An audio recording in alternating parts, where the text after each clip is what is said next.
नमस्कार मित्रांनो. आपण वेळोवेळी खूप महत्त्वाचे आणि गहन विषय आपण घेऊन येत असतो. याही वेळी तसाच विषय मी घेऊन आपल्या समोर आलेलो आहे. शिक्षक मित्र सनी देवल जाधव या माझ्या यूट्यूब चॅनलमध्ये पुनश्च एकदा खूप खूप आपले स्वागत आहे. NCTE म्हणजेच राष्ट्रीय शिक्षण परिषद मुलांच्या सक्तीच्या व मोफत शिक्षणाच्या अधिकार अधिनियमानुसार NCTची स्थापना 23 मार्च 2010 रोजी झालेली आहे. आणि या परिषदेची स्थापना शिक्षक सेवेच्या पात्रता व नियम ठरवण्यासाठी झालेली आहे. आणि या परिषदेने वेळोवेळी शिक्षकांच्या पात्रतेबाबत अनेक सूचना केलेल्या आहेत. आता शासनाने शालेय शिक्षण विभागाने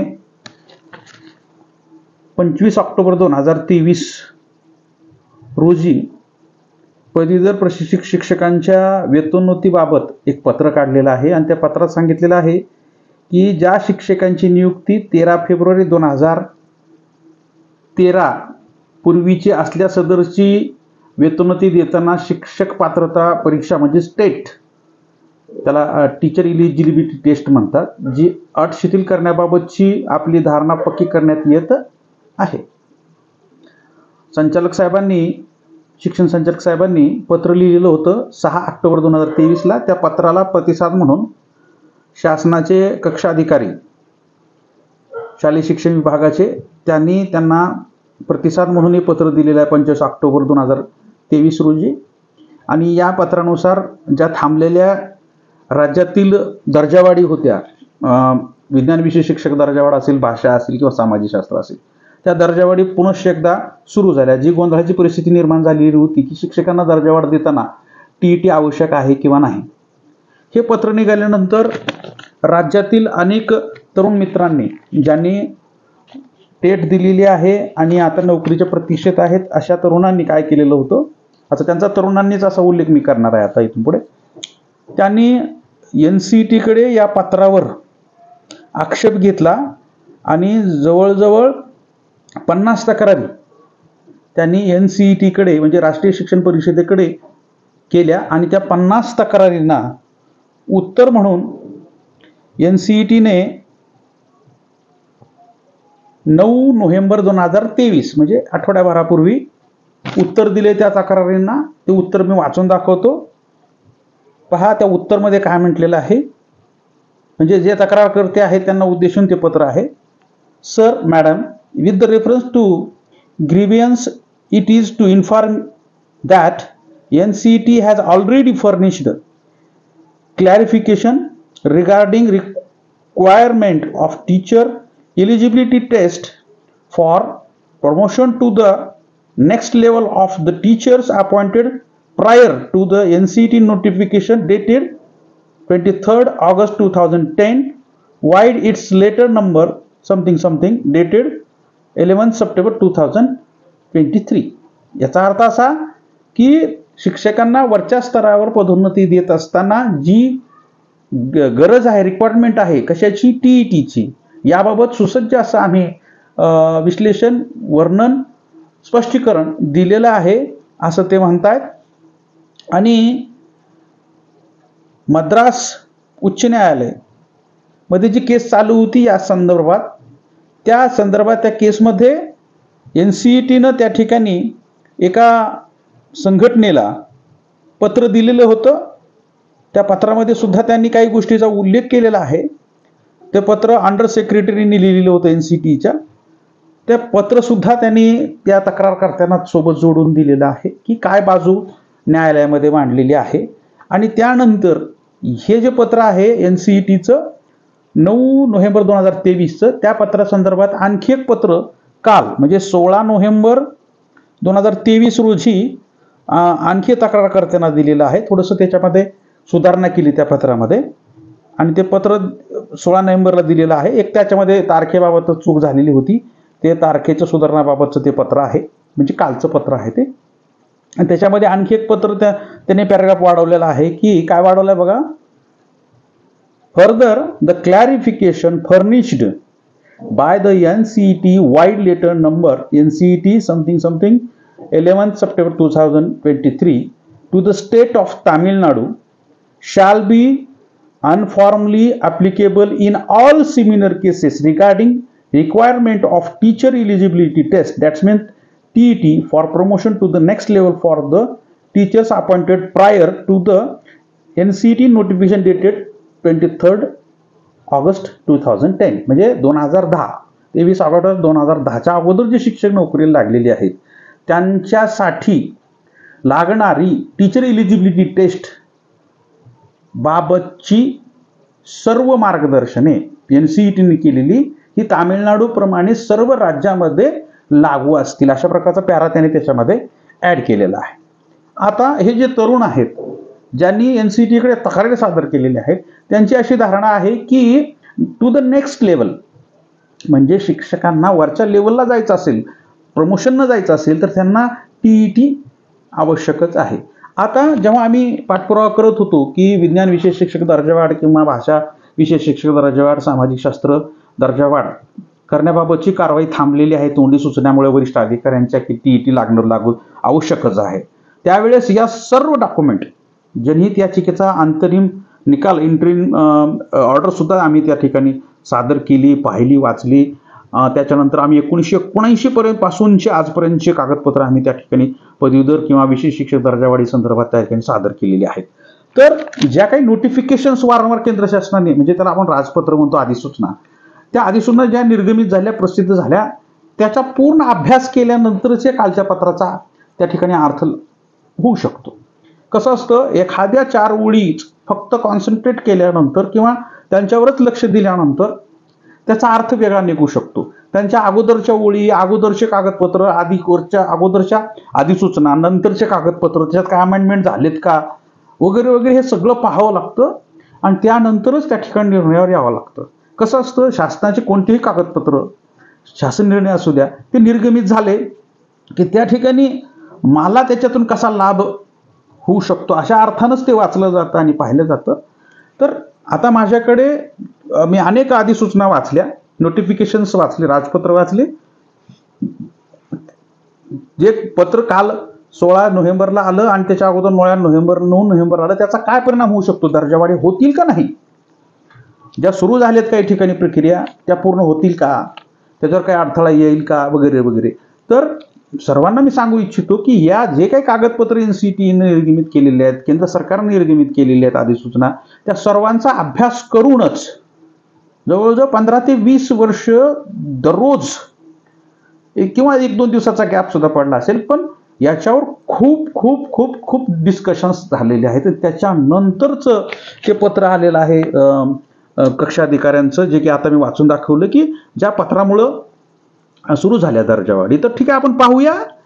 आता हे जे पत्र आलेलं आहे 9 नोव्हेंबर 2023 आणि 16 नोव्हेंबर 2023 हे पत्र मी तुम्हाला देणार आहे, सार्वजनिक करणार आहे. त्याची लिंक मी माझ्या डिस्क्रिप्शनमध्ये टाकणार आहे, डिस्क्रिप्शन बॉक्समध्ये टाकणार आहे. त्याच्यावर क्लिक करून तुम्हाला दोन्ही पत्र पाहायला मिळतील. परंतु मग ह्या दर्जावाढी होतील का, तर 2-3 मुद्दे आहेत त्याच्यामध्ये सांगतो की दर्जावाढ म्हणजे प्रमोशन नव्हे. प्रमोशन म्हणजे एका संवर्गातून दुसऱ्या संवर्गात जाणे. पदोन्नती म्हणजे एका कॅडरमधून दुसऱ्या कॅडरमध्ये जाणे, त्याला पदोन्नती म्हणतात. पदोन्नती, वरच्या पदावर जाणे. तर दर्जावाढ केल्यानंतर, स्वीकारल्यानंतर शिक्षक हा, प्राथमिक शिक्षक हा वरच्या संवर्गात कोणत्याही जात नाही, तो त्याच संवर्गात राहतो. बिकॉज विषय शिक्षकाचं स्वतंत्र रोस्टर नाहीये, विषय शिक्षकाचे स्वतंत्र सेवा नियम नाहीयेत. विषय शिक्षक हा प्राथमिक शिक्षक संवर्गातच आहे आणि दोघांचा संवर्ग एक असल्यामुळं नेक्स्ट लेवलमध्ये जाण्याचा प्रश्नच नाहीये. त्याचं या सगळ्या तरतुदी प्रमोशनच्या बाबतीत लागू आहे. जिथं पद वेगळं आहे, जिथं संवर्ग स्वतंत्र केलेला आहे, आम्ही शासनाकडे मागणी करणार आहे की विषय शिक्षकांचं स्वतंत्र कॅडर करा. त्याला कॅडर म्हणतात, काही जण केडर म्हणतात. स्वतंत्र संवर्ग करा, स्वतंत्र बिंदू नामावली करा, विषय निहाय करा. कारण याच्यामध्ये आरक्षण अधिनियमानुसार योग्य घटकाला न्याय मिळाला पाहिजे आणि वेतन श्रेणी असतील किंवा जे इतर लाभ असतील ते सर्व शैक्षणिक पात्रतेनुसार वेगळे झाले पाहिजेत आणि त्यानुसारच सुसूत्रता नोकर भरतीमध्ये येत असते. आम्ही ते मागणी करणार आहोत. आता आपण जाऊया. बघा, पदवीधर विशेष शिक्षकांना पूर्वी पदवीधर म्हटलं जात होतं आणि ते 5 ते 7 साठी होते. आता ते 6 ते 8 साठी आहेत. तर 1979 इथपर्यंत जावं लागेल आपल्याला. 14 नोव्हेंबर 1979च्या शासन निर्णयाप्रमाणे पदवीधर विशेष शिक्षकांची तरतूद करण्यात आली. का तर 5वी ते 10वी ज्या माध्यमिक शाळा आहेत त्या ठिकाणी एक पदवीधर म्हणजे माध्यमिक शिक्षक दर्जाचा शिक्षक हा नियुक्त केला जात होता. परंतु जे 1 ते 7च्या शाळा आहेत तिथे तो नव्हता. त्याच्यामुळे 14 नोव्हेंबर 1979 रोजीपासून ते पदवीधर शिक्षकाची तरतूद करण्यात आली. पण हे तरतूद करत असताना कशा प्रकारे वेतनाचा लाभ, वाढीव वेतन श्रेणीचा लाभ दिला जावा वगैरे सगळं त्याच्यामध्ये डिस्क्रिप्शन दिलेलं आहे. 25% शिक्षकांना वेतनोत्ती देण्यात यावी म्हणजे पुढची वेतन श्रेणी देण्यात यावी. आणि याच शासन निर्णयामध्ये सांगितलेलं आहे की याचा वेगळा संवर्ग, निराळा संवर्ग समजण्यात येऊ नये. म्हणजे दोघांचाही संवर्ग एकच, प्राथमिक शिक्षक, प्राथमिक पदवीधर शिक्षक, त्यालाच आपण आज विशेष शिक्षक म्हणतो. यांचा संवर्ग एकच म्हणजे संवर्ग बदलत नाही. वरच्या संवर्गात शिक्षक जात नाही म्हणजे ते पदोन्नती नाहीये. आणि सर्व गोष्टी ह्या पदोन्नतीच्या बाबतीमध्ये नोटिफिकेशनमध्ये आहेत आणि तिथंच तरुणांचा गैरसमज झालेला दिसतोय. आता पहा, जे मद्रास उच्च न्यायालयामधलं जे प्रकरण होतं ते प्रकरण होतं सेकंडरी ग्रेड टीचर यांची पदोन्नती होणार होती BT असिस्टंट म्हणजे वरचा शिक्षक, ज्याला आपण उच्च माध्यमिक शिक्षक आपण आपल्या भाषेत म्हणूया. तर सेकंडरी टीचर आणि हायर सेकंडरी टीचर असं आपण आपल्या भाषेत म्हणूया. आता इथं पहा, इथं संवर्ग बदलतोय, इथं कॅडर बदलतोय. Secondary grade teacher to BT teacher म्हणजे पद बदलायला लागले, वरच्या पदावर जातोय. जसं आपल्याकडे प्रायमरी टीचर हा पदोन्नत होऊन विस्ताराधिकारी होतो, माध्यमिक शिक्षक होतो, केंद्रप्रमुख होतो, मुख्याध्यापक होतो. हे संवर्ग वेगवेगळे संवर्ग आहेत, वेगवेगळे कॅडर आहेत, त्यांचे रोस्टर वेगवेगळे असतात, पदोन्नती रोस्टर आणि नोकर भरतीचं रोस्टर. पण तसं आपल्याकडे विशेष शिक्षकाचं नाही आहे, म्हणजे नेक्स्ट टू लेवल नाहीच आहे. महत्वाचा मुद्दा मी शेवटी सांगणार आहे. हे मुद्दे त्या मुद्द्याकडे मी जातोय, पण महत्वाचा मुद्दा, कारण अगोदर बोललेला मुद्दा विसरण्याची शक्यता असते, त्यामुळे मी तो महत्वाचा मुद्दा शेवटी सांगणार आहे. बघा, त्याच्यानंतर हे जे पत्र निघालं 16 नोव्हेंबरचं, त्याच्यामध्ये एका तारखेचा उल्लेख केला नोटिफिकेशनचा आणि ती तारीख फार महत्वाची आहे, शिक्षकांनी फार लक्षात ठेवावी. 23 ऑगस्ट 2010. या नोटिफिकेशनमध्ये प्राथमिक शिक्षक आणि विशेष शिक्षक यांच्या किमान पात्रता काय असाव्या देशभरात याचा उल्लेख केलेला आहे. ते नोटिफिकेशन राजपत्र या ठिकाणी मी वाचून दाखवतो तुम्हाला.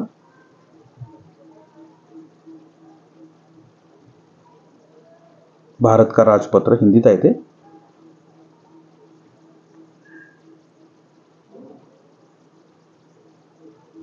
बघा, मी मराठी सांगेन तुम्हाला थोडंसं की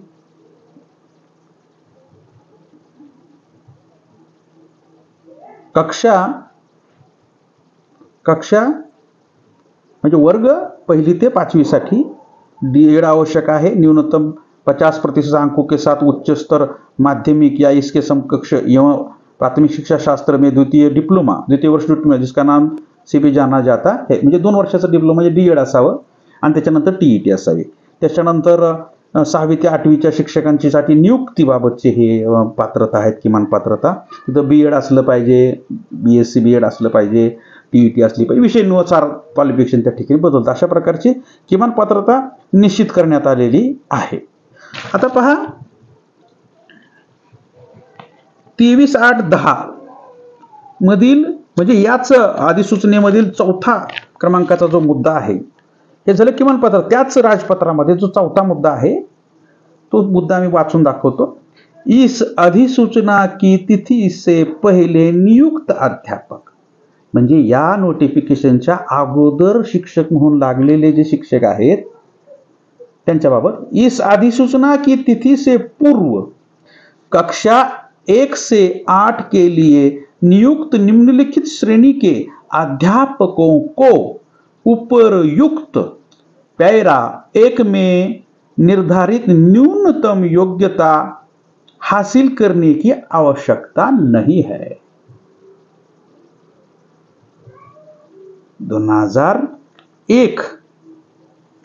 2001 राष्ट्रीय अध्यापक शिक्षा परिषद स्कूलों में अध्यापकों की भर्ती के लिए न्यूनतम योग्यताओं का निर्धारण विनियम 2001 समय समय पर यथा संशोधित के अनुसार 3 सितंबर 2001 अथवा इसके बाद नियुक्त अध्यापक, याच्या अगोदर 2010च्या अगोदर याच्यानुसार शिक्षक नियुक्त केले जात होते 2001च्या विनियमानुसार, आणि त्यांना हे पॅरामधली पदमान पात्रता आवश्यक नाही असं याच अधिसूचनात सांगितलेलं आहे। म्हणजे कुठलेही पत्र वाचत असताना त्याची पूर्ण पार्श्वभूमी वाचली पाहिजे। 4 ओळी आपल्यासाठी पोषक आहेत, लाभदायक आहेत, त्याच अंडरलाईन करून त्याच ठिकाणी आपण लक्ष न देता पूर्ण वाचलं पाहिजे। त्याच्यानंतर पहा, अधिसूचना म्हणजेच नोटिफिकेशन राजपत्र 12/11/2014 म्हणजे 12 नोव्हेंबर 2014चे जे नोटिफिकेशन आहे, म्हणजे वेळोवेळी नोटिफिकेशन अधिसूचना येत गेलेत राजपत्र। तर त्याच्यामध्ये आणखी एक राजपत्र आहे, त्या राजपत्रामधील मुद्दा म्हणजे 12 नोव्हेंबर 2014चा राजपत्र आहे, त्यातला 5 क्रमांकाचा जो मुद्दा आहे, त्या 5 क्रमांकाच्या मुद्द्याच्या अगोदर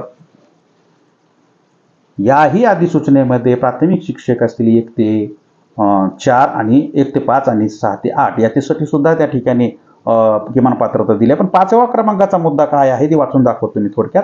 ढील देणे की भागती, म्हणजे मराठीमध्ये आपण सांगूया की ही जी किमान पात्रता आहे याच्यामध्ये ढील कशा प्रकारे दिली जाऊ शकते याचा मुद्दा। जहां परिषद संबंधित राज्य सरकार से संदर्भ प्राप्त होने पर इस बात से संतुष्ट हो कि ऐसी विशेष परिस्थितियां मौजूद है जिनके कारण